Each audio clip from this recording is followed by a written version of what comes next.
Alright, today we are going to continue with tutorial 3 of our 2019 Python programming for beginners and actually beginners to experts. And today we are going to discuss more on dictionaries and also data type conversion in Python. I'd like to now remind you to subscribe to my channel if you've not subscribed.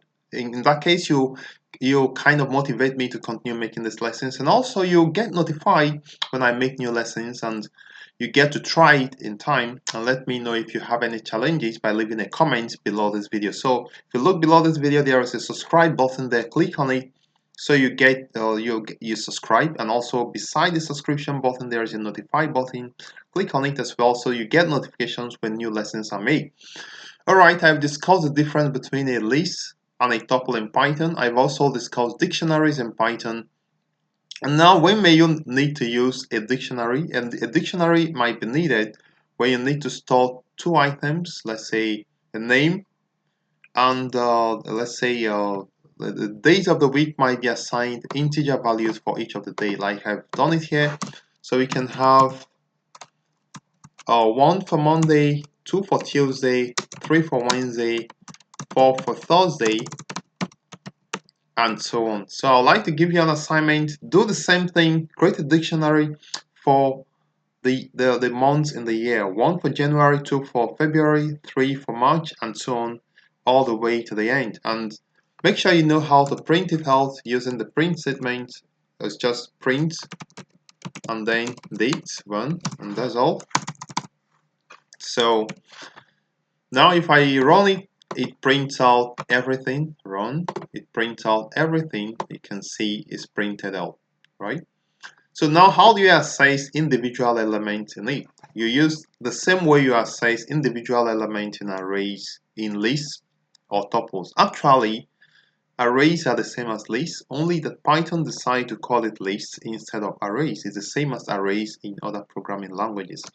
So now dict1, I want to access the first element, and that is element 1. So you simply use square braces to specify. So I'm going to run this, and you see that it prints out the first item, which is Monday.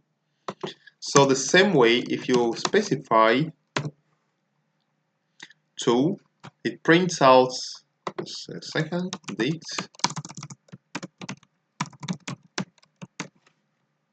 the second item. So one thing you want to know about what is happening out there.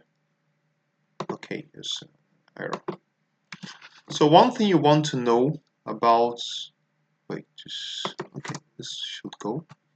Print out Monday and Tuesday. Now, when it comes to lists, lists actually start from the index of 0. So what we are saying is that when you print my list 0, is actually going to print this. But dictionary works a bit different. Dictionary uses the index you specify. And here I specified 1, 2, 3, 4, and that is what it's going to use.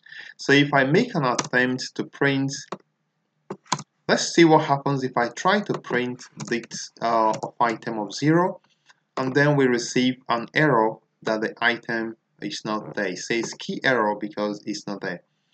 So the two things you need to know is that the first line of items is called the key, and the second line of items, Monday, Tuesday, Wednesday, they are called the values. And that is why it is called the key value pairs. If I want to print out all the values, I can say dict1.values, and then it will print out all the values. As you can see, I can just drag it. I can say dict values, it prints out all the values. And in the same way, you can print out the keys by saying dict.keys. So it's so interesting that Python is kind of intuitive. You can even learn it without having to know any programming language at all, because it simply follows from what you think it is. Alright, so this is basically how to work with dictionaries in Python. Let's now see about conversion, data type conversion in Python. But before I do that, let me just show you briefly how to print out items in a list using loop. So you can just say for each item in my list, print item. So how simple is it? Okay, I can just put how easy it is to write a loop in Python. So I've written a loop that is going to print out all the items in my list, and if I run it, you can see that it prints out all the items in my list. So just have it at the back of your mind so that when we'll be discussing loops at a later time, it's going to be really easy for you. Let's now look at something called data type conversion. So already you know that if we have something like 1 is an integer, right? But let's take, for instance, you want a user to enter an item. Any item the user enters from the input is considered to be a string, meaning that we need to convert it. So let's take, for instance, we have number is equal to, let's get a number from the input, and to get a number from the input is you simply say input and you say enter a number. So if you do this, the system is going to wait for the user to enter a number. So when the user enters a number, it's assigned to this variable number. So after assigning it, I would just like to print it out on the screen by saying print you entered, and I'm going to say plus number, and let's see what happens. Now you can see I'm going to drag, it says enter a number, and I enter 5, and it says you entered 5. But the challenge is we can't be sure of what the user entered. So the best thing to do is to actually, if we want, we can convert this number to integer. This is very important because let's say we have to multiply this number by itself. Let's take, for instance, we want to say number 2 is equal to number times number. So let's see what happens at this time. So number 2 is equal to number times number, and if the user enters 5, number 2 is going to be what? 5 times 5, which is 25. So let's go ahead to run it so that we can see how important data type conversion is.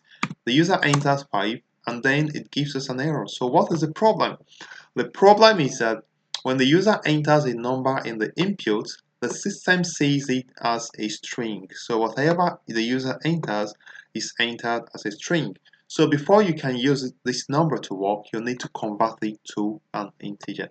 So to do that, you use int. So you can say number is equal to int, and you specify number. So at this time, we can now say that number, this one specified here, is an integer, while the first one is a string. So the reason is because I use this int to convert number to an integer. So if I go ahead to run it, let's see what happens. If I enter 5, it also gives us an error. Why? Because number 2 is an integer, whereas what we expect here is a string, right? So let's convert back number 2 from integer to string. So what we are going to do to convert this is to say number 2 is equal to str number 2, right? So at this point, we've converted back number 2 to string. So what have you learned? You've learned two functions, int and string.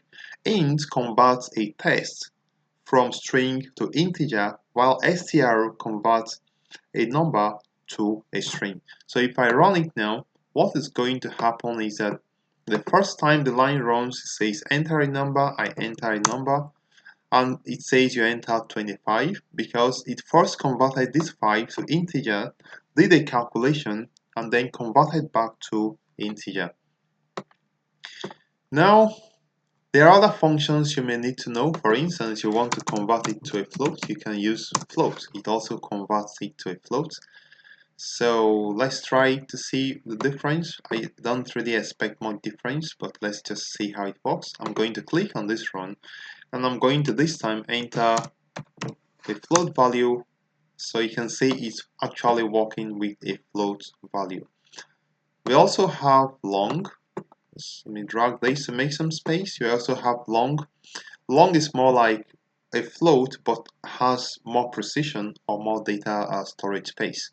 We also have character to convert to character, and we also have complex lists. We've mentioned lists. Now there is something about strings you need to know. In Python, strings can also be considered to be a collection. So for instance, let's take an example to say I have my name is equal to Kyneton. So now this is also considered to be a string in the sense that you can actually subscript the items of the string. What it means is that you can use index of 0, 1, 2 to specify the characters in this place. So we have k to be my name 0, I to be 1, we have 2, we have 3, and so on. So what I'm going to do is to try to display my name 0 and see what happens. So I'm going to print my name 0, and let's see what prints out to the output. Reference my name. So okay, there's a typo here, my name. Alright, so if I print it, you can see, okay, still running in this previous code, so I'm going to stop it. You can stop by clicking on the red button here. Then I'll like to take out this. So what I'm saying is that the string is also a collection type. So if I click, so you can see my name 0 prints out k, right?